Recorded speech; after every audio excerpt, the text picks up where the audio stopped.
Guys welcome back to our channel. మన rebel star Prabhas అన్న మారుతి డైరెక్షన్లో రాజసభ అనే హర్రర్ కామెడీ మూవీ తీసిన విషయం తెలిసిందే.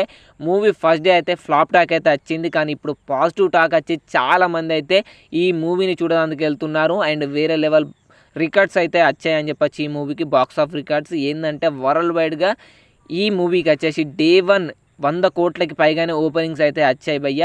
అండ్ మేకర్స్ రీసెంట్గానే ఏం చెప్పచ్చు 112 కోట్ల గ్రాస్ని అయితే ఫస్ట్ డే అయితే ఈ మూవీ ఇండియా వైడ్గా అయితే చేసిందంట.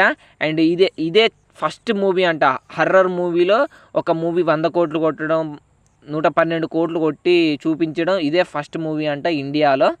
అండ్ ఇక ఇది వేరే లెవెల్ అని చెప్పాలి. అండ్ ప్రభాస్ అన్నకి ఇది వచ్చేసి 6వ సినిమా కూడా 100 కోట్ల సినిమా అనేది. బాహుబలి 1 కాడ నుంచి మొదలు పెట్టుకుంటే రిలీజ్ అయిన ప్రతి ఒక్క సినిమా 100 కోట్లు కొట్టి చూపించాయి ఫస్ట్ డే వచ్చేసి. అండ్ ఎంతమంది ప్రభాస్ అన్న ఫ్యాన్స్ ఈ మూవీని చూసారో మీకని అనిపించిందో వీడియో కింద కామెంట్ చేయండి.